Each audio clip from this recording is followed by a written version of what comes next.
Hello, everyone. My name is Jannie Lehrer-Stein, and I have the honor and privilege of being moderator for today's discussion, which is entitled Disability, Diversity's Secret Weapon. This webinar is being conducted as part of the Yale Impact 3 conference, which has as its worthy goal the path towards equity. And I could not be more excited by the diverse and expert group of panelists who will be discussing this issue today. Let's start with some introductions. My name, as you know, is Jannie Lehrer-Stein. I am Yale class of 1978. I am a Caucasian woman in my mid-60s. I have curly brown hair, which is tied back today in a ponytail, and I'm wearing a cranberry colored sweater and sitting in my home office. My disability is blindness, and I've had the pleasure of being a disability rights advocate and activist for many years. Let's now go to some quick introductions from our panelists, and I'll pass it over to my co-chair for the Disability Alumni Group, Ben Nadolsky. Ben? Thank you, Jannie. Hi, my name is Benjamin Nadolsky, and I am the co-chair of the Yale Disability Alumni Group. I also founded Disability Empowerment for Yale, the student undergraduate disability rights organization on campus. I'm Yale class of 2018, Saybrook. Currently, I am a Penn JD MBA. I'll go ahead and pass it on to Sachin. Thank you, Ben. Hi, everyone. My name is Sachin Pavithran. I'm the Executive Director of the U.S. Access Board. For a quick visual description, I'm a South Asian male wearing a blue button-up shirt with a blue blazer. My disability is blindness, and I'm glad to be part of this conversation. Kathy, do you want to take it from here? Sure. My name is Kathy Martinez. I live in the San Francisco Bay Area. I am the Vice President of Global Disability Inclusion for Expedia Group. They're just 4 months and loving it. I'm wearing a red button-down shirt. I'm sitting in my home office, and my disability, I'm a Latinx female with hair that's going more salt than pepper. And I am sitting in my home office in the San Francisco Bay Area. And Marcie? Hi, I'm Marcie Roth, and I'm the Executive Director and CEO of the World Institute on Disability. I'm an old, white, curly-haired, disabled woman with a background of celebration of the 40th anniversary of my organization, 40 years, celebrating sorry, I need to do that again. I'm Marcie Roth, and I'm the Executive Director and CEO of the World Institute on Disability. I'm a old white woman with curly gray hair, red glasses, and a maroon dress. And my background is a celebration of 40 years of the World Institute on Disability, which is a gold and blue background with stars and the organization's logo. Thank you. So as you can see, this is really an incredible collection of people who have lived experience with disability and also who are experts in disability advocacy and disability activism. We've entitled today's webinar, Disability, Diversity's Secret Weapon. And I just want to jump in with what I believe is one of the major truths in the room and a good starting point for our discussion. And that is that we are at a really incredible moment in time where diversity, inclusion, and equity is really top of mind for so many organizations and people around the world. And yet we know, thanks to some studies that have been conducted and concluded this year, that less than 4% of these dialogues include people with disability in the diversity discussion. So I'd like to start by asking each of you why it is that you think we're not at this table. Anyone want to jump in? Sure, I'll jump in. This is Kathy Martinez speaking. Partly, I think we're not at this table because fear, myth, and stereotypes still rule how we are viewed as people with disabilities. While we have legislation in place, at least in the US and through many places throughout the globe, you cannot legislate attitude. As somebody who started off in the social justice movement, not in disability rights, but more in Latinx rights, women's rights, and gay rights, way before I got involved with disability rights, I was always sort of amazed how little knowledge and awareness there was around disability. While it has improved, and it is improving, I think that now people are realizing that disability is a dimension, a diversity dimension that anyone can join at any time, and we're living longer, so age is factoring in. I think people are realizing that it makes sense for people with disabilities to join the diversity table, but I also believe that it's the disability discussion is more than just diversity, equity, inclusion. It's physical access and digital access as well. Anyone This else? is- That was a lot. This is Sachin. I'll jump in real quick. I echo everything that Kathy just said, but I think a lot of the conversation when it comes to diversity, often the conversations are on race and ethnicity, and disabilities often forgotten to be part of that community. Like myself, I'm a person of color. I'm an immigrant. I'm a disabled person. I'm not a person of color someday, I'm not disabled the other day. I'm all of that every day. So I can't just come into the conversation and say, well, today I'm talking about person of color. When I'm talking about any of these topics, all those aspects impact everything I do on a daily basis in the different environment I'm in. So when we talk diversity or equity or inclusion, if you're not including all these different components that we all have within us. So when it's about accessibility or disability, the different disability that is there, you're not being inclusive, you're not being diversified. The equity part goes out the window. So we need to be part of the conversation, because it is what diversity means. If we are going to be equitable, you need to have disabled individuals part of the conversation. You need to have a conversation about accessibility. And if you want to be inclusive, you can't be inclusive without all these components. This is Jenny. You make the excellent point, Sachin, that we need to take, understand, and engage people as whole people with all of the various aspects by which they may identify, or by those aspects that make up their identity. Ben or Marcie, do you have anything to add?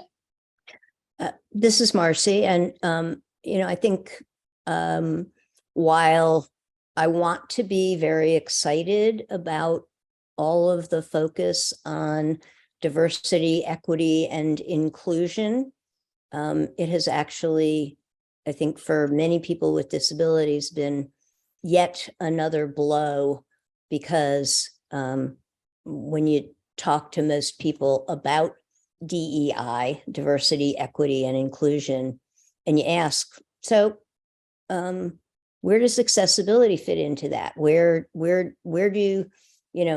the diversity inclusive of people with disabilities fit in? It's like, well, we're not there yet. Well, no, you're never going to be there. And it's been both frustrating and disheartening that DEI has gotten so much traction, and the adage, nothing about us without us, I would like to take it one step farther and say nothing without us. So DEI will never be successful without us. So This is Jenny. Thank you so much for that, Marcie. And I actually am starting to think about the DEI discussion with a different acronym, AIDE, AID. And I put accessibility first and inclusion as a consequence of accessibility, which will create diversity and hopefully one day, as you say, far off in the future, lead to equity. Ben, do you have anything to add? Yeah, I had 2 points that I wanted to raise. One, I think that if you look at who's in the room, I think there's a lot of, there's not a lot of, not necessarily, how am I saying this? To raise consciousness within the disability community. So there may be people in the room who actually have disabilities, chronic health problems, other things going on that they've internalized as their own issue and not something that the rest of the world can fix. When in reality, it's those types of conversations you should be having in the DEI space to make it a more inclusive environment, and to understand that it's not all on you. Like there's people who are suffering or dealing with different things all the time. And if we work together, we can kind of overcome those barriers and create a more accessible environment, and really meet those challenges. On the second front, I also think, I'm someone who's, I'm paraplegic, and I'm someone who's fortunate enough to be privileged enough to be in this space, to have gotten to go to a place like Yale, to being in the conversation. But there's so many people who are, say, from multiply marginalized communities. So someone who's of color and also disabled, who doesn't have that opportunity, doesn't have the resources to get into those spaces. So it really is like someone like me's job to like use my privilege and to use our privilege to be able to extend and say, how can we like make sure that the environment is inclusive? So I think there's 2 fronts to it. Are we getting people in the door? And then the second question is, are the people who are already there just not understanding it yet fully? So here we sit virtually at the Yale Impact 3 conference, the path towards equity.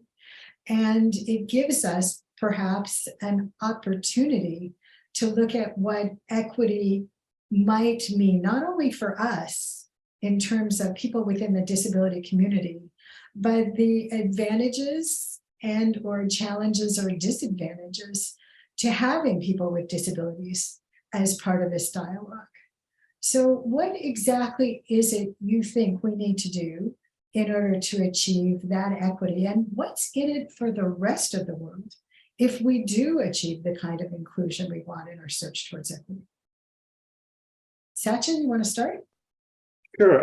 I think what I often see in the conversation, especially around equity, there's always this confusion. People mix equity and equality. Equality, everyone gets the same thing, no matter what the scenario might be. And equity is an individual gets what it takes to be included. Now, for me, it might be different from you, Jenny.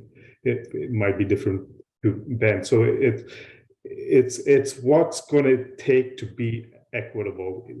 We need to really understand when we're talking about equity that individuals cannot be treated the same way. But just because you're working with 2 blind individuals, both the individuals' needs are not the exact same. What it's going to take that person to find to be inclusive or to be equitable in that individual's case is going to be different from the next person.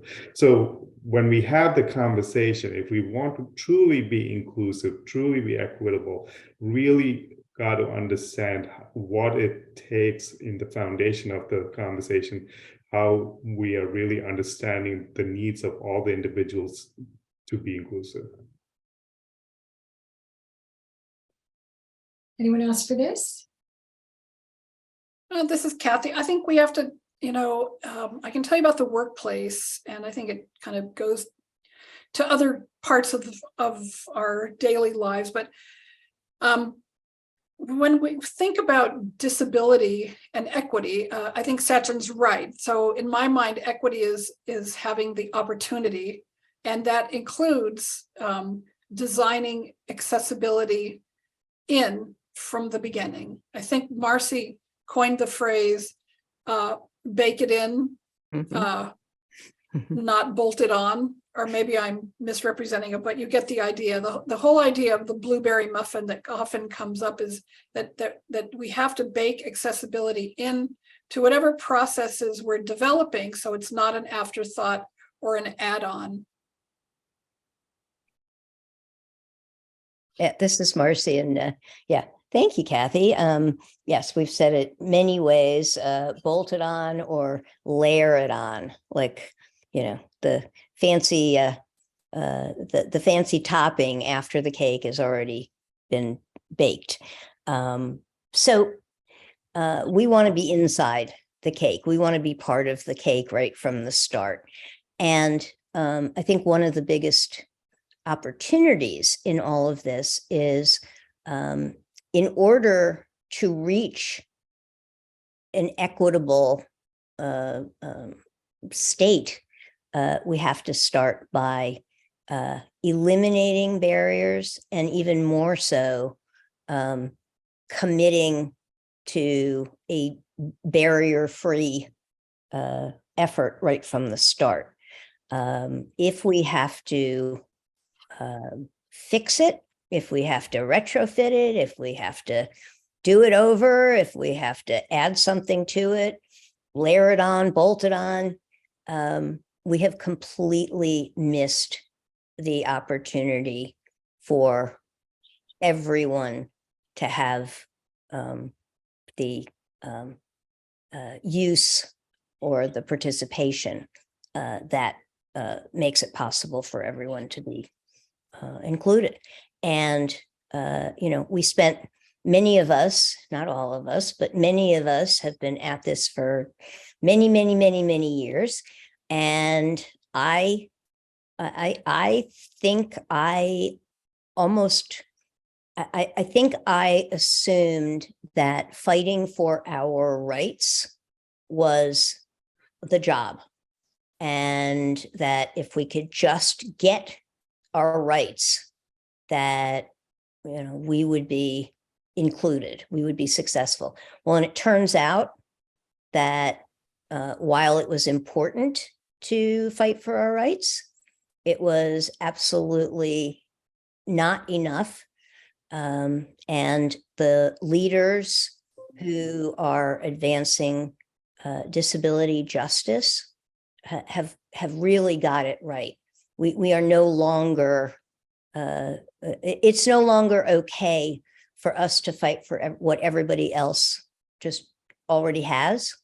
The work that I think many of us are doing is to make sure that the people most marginalized, the people who are most impacted by exclusion, are the people who are the closest to the power and closest to the solutions.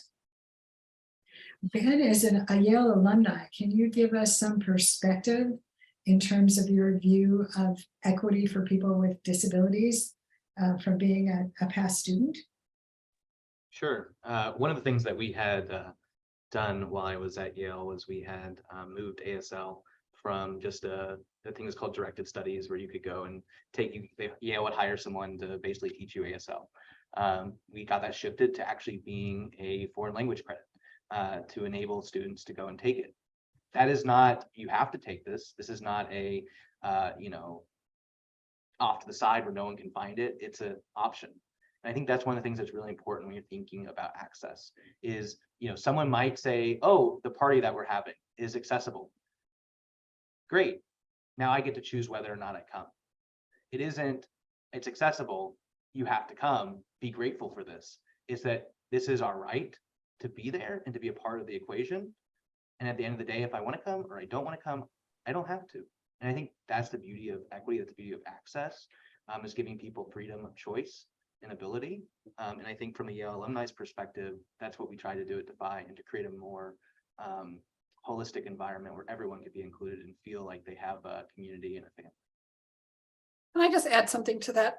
I think Ben made a really good point. I think, that equity is about freedom of choice, but it's also about the freedom to fail. I think so often, people with disabilities, if they're in the business world or in a situation that is considered, quote, successful, or they made it, I think we're kind of held to a standard like, oh, if we screw up, that's it, we're done. We tried to hire them, but they're no, we did it. They can't handle it. I think, one of the most important things that we can give each other is access, and failure is part of growth. And I think that that we have to remember that as a community, but also our allies, that, yeah, we're going to screw up sometimes, but, we have that opportunity is ultimately better for everyone. Everybody, many white men fail and have that opportunity and learn and grow, and many people of color fail and have that opportunity and learn and grow. But what I've seen happen at least in the business space, if somebody with a disability fails, that sometimes I've seen people kind of roll up the rug and say, okay, that's it. We've tried. I think it's changing. It's definitely getting better. But I think we do have that right to fail and to have the opportunity to fail and get better. So this is Jenny. So we've got the rough parameters then of what equity looks like or might be like for the community of people with disabilities. And we've got it as something that is not contained in a box or a one-size-fits-all answer, but also something that, as Kathy just mentioned, is a work in progress and something that needs to be given attention to, not only by our community, but by the communities who are discussing diversity, inclusion, and equity. So given that, we all have our own opinions about the benefits to the external world by including people with disabilities. Do any of you want to talk briefly about what you think might be the advantages of including people with disabilities in this diversity dialogue?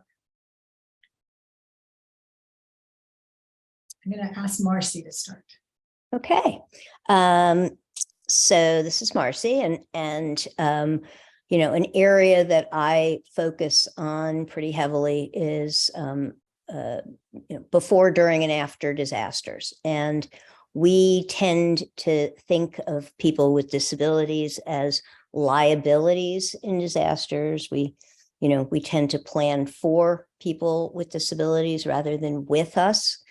And in fact, many people with disabilities are actually expert problem solvers. We have opportunities to solve problems on a daily basis. We're actually pretty good at it. And when we have access to actionable information, when we have access to what we need to take personal protective measures, we are no longer liabilities in disasters. And in fact, many of us can get involved in supporting our community, and we become force multipliers. We're able to contribute to the strength of a disaster impacted community. So we are certainly we are, rather than being that liability, we are an asset that is far too often untapped. Yeah, I think, when we're thinking about, I think it's a question of, are you looking at everything in some sense? Are you looking at the full picture? And I think of like one good example of this is Zoom. And I'm not saying that everyone with a disability wants to be on Zoom or telework from home. That is not the case. Many people want to go into the office and be with everyone else. But before the pandemic, before it was something that was impacting everybody, many offices said, telework isn't possible. We can't do meetings on video conference all the time. You have to come in. But we realized that that's not the case, that you can have classes online, you can record classes, you can do many different things that we thought wasn't possible. And in cases, it improved systems and made businesses run better and really helped push things forward. So I think by having that diversity, by having that thought process of accessibility, you're opening yourself up to new possibilities and new systems that you can incorporate in whatever you're doing, organization or business. This is Oh, Go ahead, Sachin. yes, Sachin. So, Jenny, you're asking what's the advantage. I think I'd like to think about it in a different way. If you just look at the definition of diverse and inclusion, we have the disability community is the largest minority group. And how can you not include the community and call something diverse or inclusive? It's just by definition, you're not following what that stands for. So yes, we are an advantage. We can bring an advantage to the conversation because of the lived experience we have, like what Marcie was talking about. But if you really want to believe in what you're speaking about with diversity or inclusive, when you leave out the largest minority group, you're immediately not following what you're trying to preach. And so much of the world has benefited from inventions that were originally intended for people with disabilities.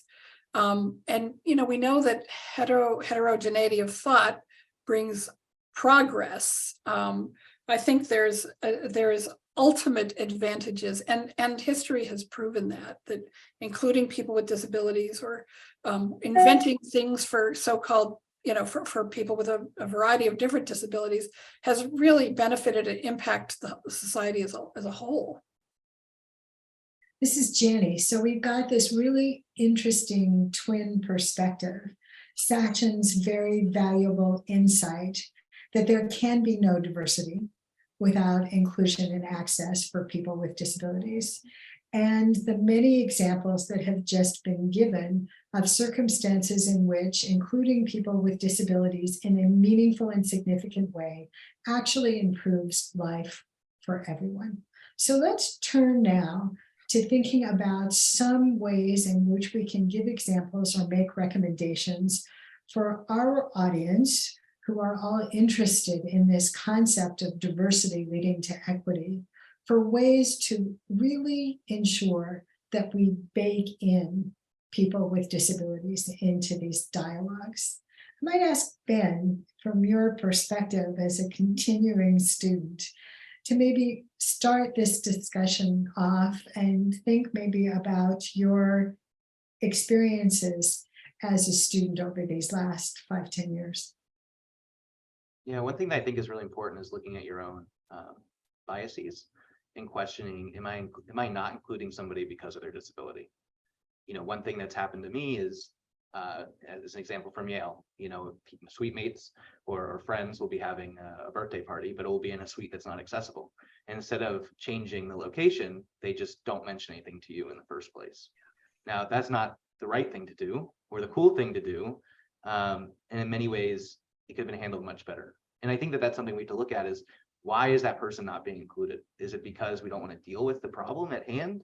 Or is it because we weren't going to include them anyways? Maybe that's a different conversation if you don't want them there. But that's like the humanity of that person that you're choosing, not about the disability. And I think that that's something that we need to look at and understand, especially when we're planning different events, and understanding that, as I said earlier, like, you may go out of your way to make sure that that suite was accessible and everything was going well. And again, that person has the choice to come or not at that point. But you've made the effort, you've thought about it, you put in that time, and over time that will create a more inclusive space for everybody.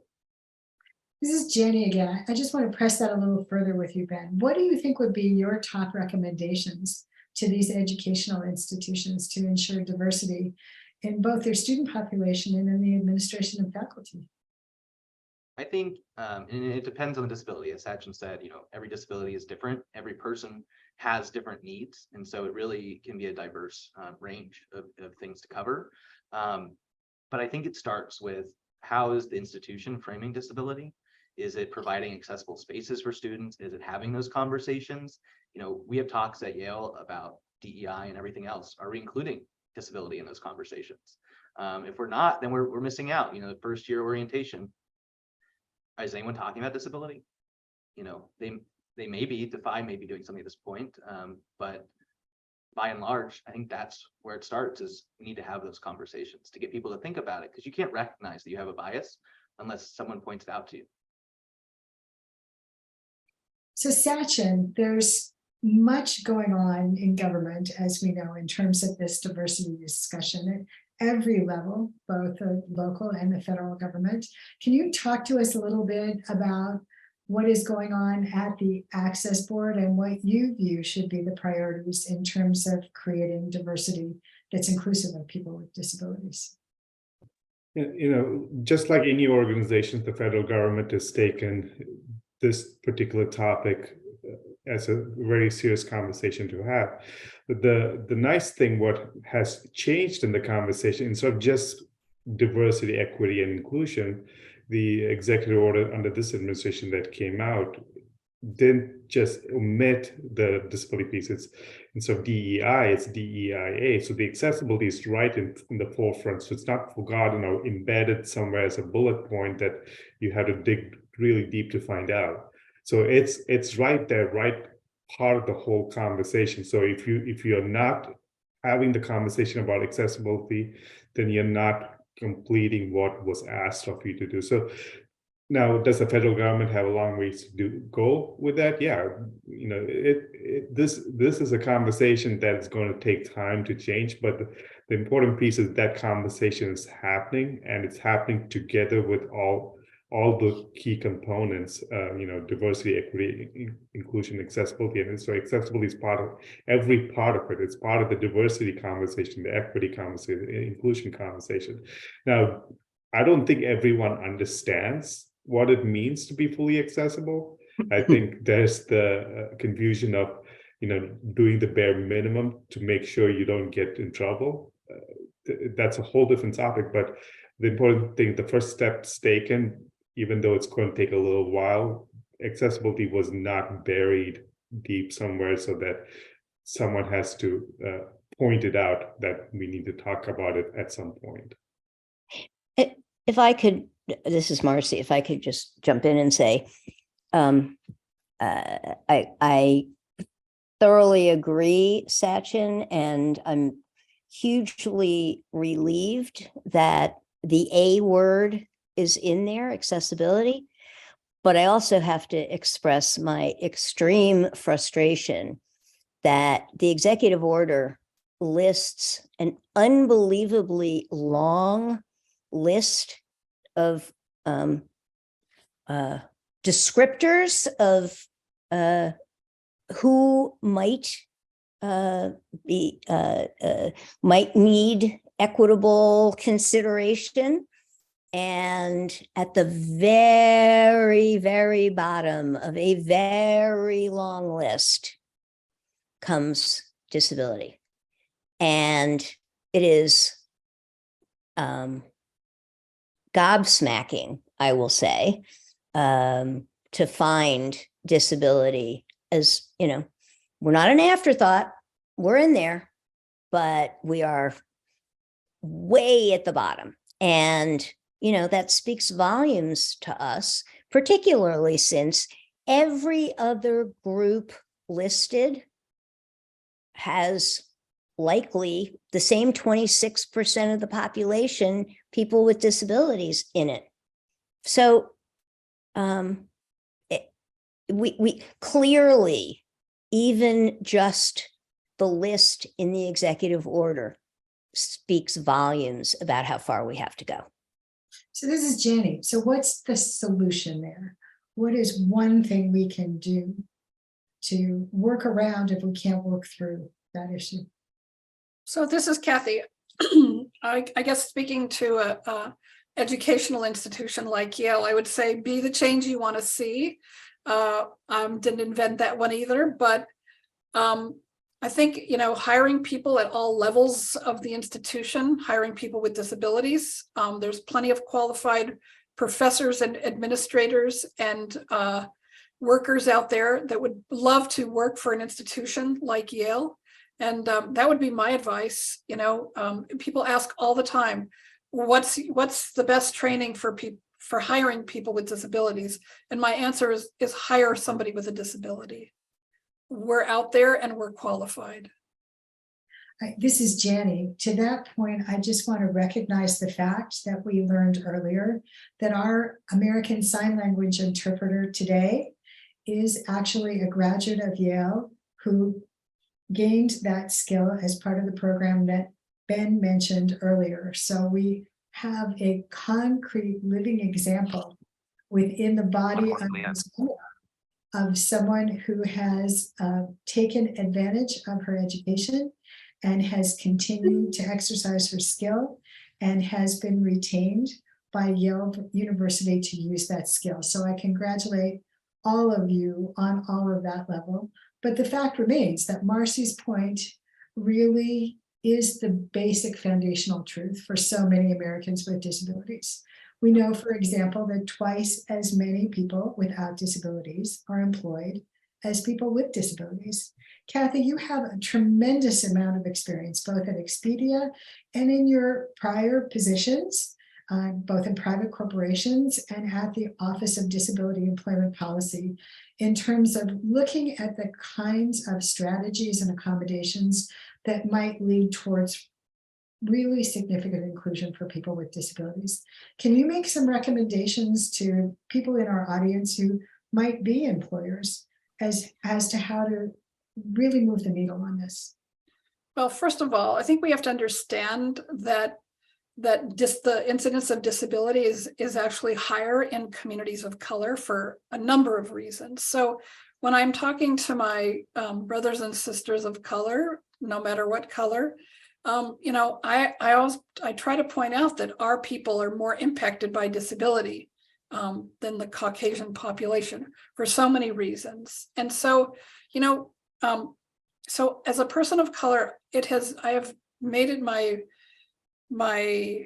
ministry, in addition to many other things, but the one thing is to really, connect with my brothers and sisters who are people of color and also allies, and who are making hiring decisions, and do my best to help them figure out sourcing. Where can they find qualified people with disabilities?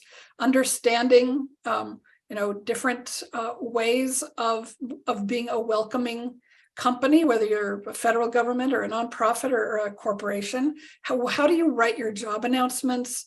How do you interview somebody who might be neurodiverse?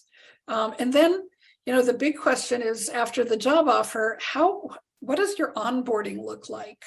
So I think, I'm not saying anything that folks don't already know regarding the employment life cycle when it comes to hiring people of color and people from underrepresented groups or underrepresented individuals. But I think there's a lack of knowledge about what to do, where to go, who to ask. And so I would say, see training as a means to an end, not an end, but the end is actually increasing your disability representation throughout your companies at all levels. Sachin, we know that in prior administrations, we have seen regulations that discuss minimum number of persons with disabilities in terms regarding federal contracts. We know also that there's legislation pending that will address potential end to paying persons with disabilities less than minimum wage. Could you bring us up to date on what kinds of strategies employers can use right now in order to achieve those goals before we get to further regulation, and in order to help drive home the point that Kathy just made? I think a lot of times we wait for that that fine line of legislation or something to force you to make that happen. These conversations are not new conversations. These are things that has been pushed to happen for a long time. So my hope is if we want to see some of these happen, organizations have been spending a lot of different ways to improve how they recruit, how they hire, how they bring in people on board, how they pay these individuals. why does it have to be any different when it comes to the disability community? Why does it have to be any different when recruiting a disability population? Why is disability population not part of that recruitment process, or when you're taking consideration of the pay scale or anything? Why find the shortcuts so you can do the bare minimum? Yes, the legislation will help to kind of make it concrete and force the organizations or companies to do certain things.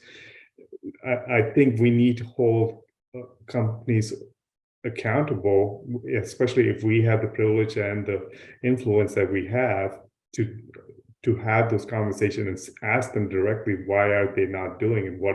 What's the barrier? Is it just because they don't want to do it, or is it because they don't see the proper fit? Often it just goes in circles, kind of waiting for someone to tell them to do what should have been happening. Marcie, you've got a lifetime of experience now in helping people both train for and retain their positions. What's your perspective on suggestions we can make to potential employers for meaningful inclusion? Well, this is Marcie, and I think much of this, the book, Everything I Learned in kindergarten. This is, it's a cute book, but the fact of the matter is, if we aren't starting very, very early and including the whole community every step of the way and teaching children how to support each other to participate, how to, how to be, have a zero tolerance for exclusion, zero tolerance for bullying. That doesn't mean we coddle. That doesn't mean that, we, every young person will benefit from, having to sort of, fight their way through. But if we are not doing a decent job at the very front end of helping all young people to have the skills to be inclusive and to be able to, handle some of the challenges of being excluded, then we're starting off with the wrong premise. So once young people get to higher education, once they get to the workforce, we already have a big mess on our hands, I will say. And I am witnessing again and again the sort of luck of the draw. If the right person ends up in the right hiring office at the right time with the right people, then they might actually make their way into a great and growing career opportunity. But for many, many people with disabilities, that just doesn't happen. And so I would ask our listeners, how confident are you that the hiring that you are either doing yourself or the hiring that is happening underneath you or above you is inclusive, and that the people who are coming to work with you have the opportunity to grow in their career and to achieve executive roles. And I also, if we have time, Janie, I would also love to talk about emergency planning in the workplace, but I'll leave that for a moment until you. Well, thanks. This is Janie, Marcie, and let's just round out this one part of the discussion with a question for Ben. Ben, you are the ADA generation representative on this panel by default, I guess.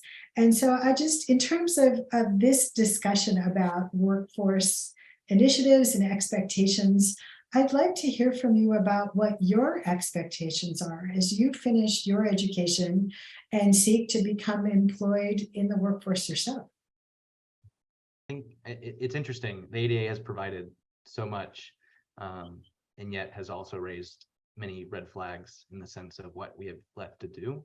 I think there's a lot of people that believe that the ADA was sufficient, like that solved all the problems of the world, and that there's no longer disability issues in the United States. And I think that's just not the truth. And the ADA doesn't go far enough in many regards. Housing is one of the major issues, especially as I start my employment search. Where do I live? If you're someone with a disability, you usually have, I'm in a fortunate position where I'm coming from Yale and Penn, and so I'll have a very, hopefully, fingers crossed, good trajectory on income and everything else. But a lot of people who are entering the workforce who are disabled don't have that opportunity. And so if I have to move to New York City to work, where's a place with a roll-in shower? It's the places that cost $4,000 or $5,000 a month. You can't afford that. You can't live in a place that's not accessible. And so you're forced to do these types of things. And so I think it's a really difficult question on how far do we need to go and how much further do we need to take this. And it's pretty extensive. And I think the question is now, where does the workforce or the employers come into play? I also think this ties in with it, where there's kind of a chicken and an egg question. People say, well, why would I have these accommodations? Why would I make these modifications? Why would I do all this stuff? There's no one here. We don't need it. Well, the reason you don't think, there's the reason no one's there is because you aren't providing those things. And when you start providing those types of resources, when you start becoming more inclusive, people will show up, people will come. So I think it's really important to open up your doors and watch it happen, instead of, just waiting for someone to show up, and someone who's kind of climbed through the ranks to try to make it, to then face that barrier. So I think it's really important to open up. So this is Jenny. We're back to the whole person discussion.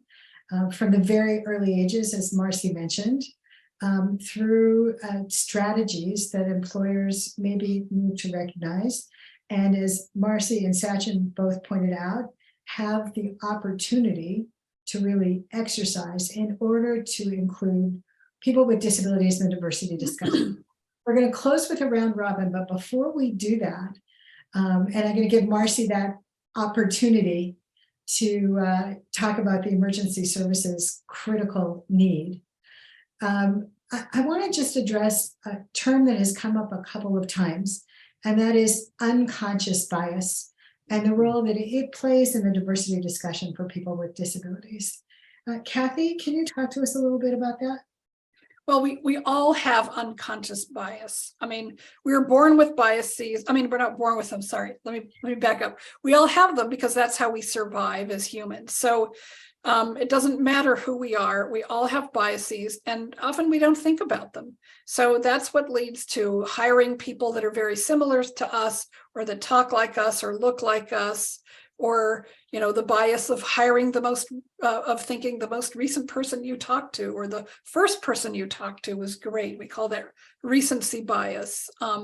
So there's lots of different kinds of biases. Not enough time to go into it, but as humans we have them, and the whole idea of the unconscious bias training or movement is to look at them and to see how we as people carry out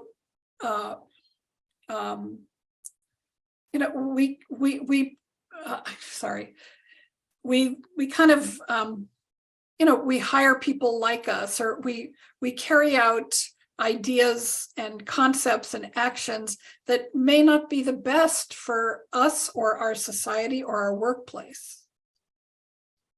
Anyone else on this? I'll just make one comment. Often you hear biases from the outside the disability community, but biases also exist within the disability community. No question. So that's one thing that I hear often in the blindness community is like, well, blind people don't see color. So it's biases exist everywhere, and people bring their biases based on what their surroundings taught them. If you're blind and if you're of one particular race, doesn't mean that you see everyone equally because you're blind. Your surroundings teach what you are and how you think. Just because you're blind doesn't mean you cannot be racist.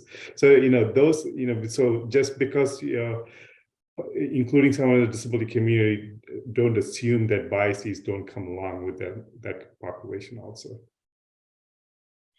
This is Jenny. I regret that we're coming to the top of our hour, but before we say thank you and goodbye, I want to give every one of you the opportunity to give us in one sentence your top demand to our viewing audience that will help us achieve equity by including people with disabilities.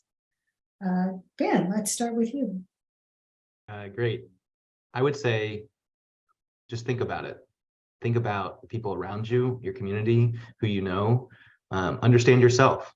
I was talking to a friend. He didn't realize he had ADHD, which is part of the disability community.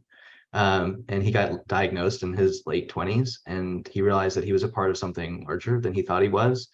So I ask you to reflect on yourself, reflect on those around you, and think about, how can you be more inclusive, not just for them, but also for you too. Marcie? Well, I'm going to take my moment to focus on the unfortunate reality that right now in Ukraine, in Syria, in Turkey, and here in the United States, the generosity and the humanitarian goodwill of people is not reaching disability-led organizations. And so if you really want to be inclusive, if you work for a company that is trying to be more inclusive of people with disabilities, ask them, are you supporting humanitarian relief that isn't reaching people with disabilities and disability-led organizations? Not as charity, not as, the kindness of strangers, but are you supporting local leaders to serve their community? And conversely, are you supporting your work environment and your community to make sure that everyone equitably has what they need in order to take personal protective measures, and for your workplace to be able to maintain or resume your continuity of operations in a disaster? Thank you, Marcie. Sachin? Many organizations, including federal, state government, private industries, all are trying to hire someone like a chief diversity officer, a DEI specialist. You see all these titles floating around these days.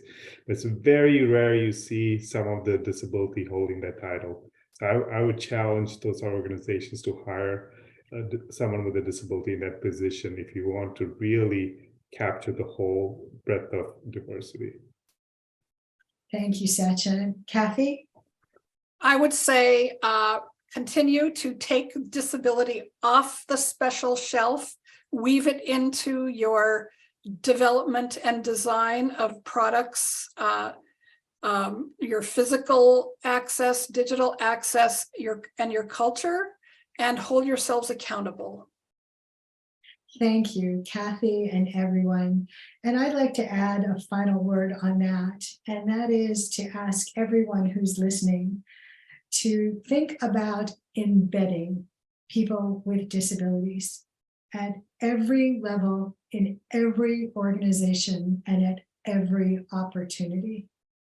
And then to see the tremendous advantages that we all will enjoy, and the work towards progress, towards equity, as Impact 3 is aiming all of our energies in this conference.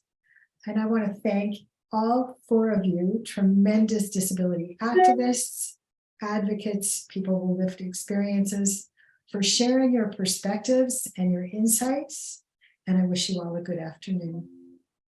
Thank you. Thank you, Jenny. Thank you very much for including us.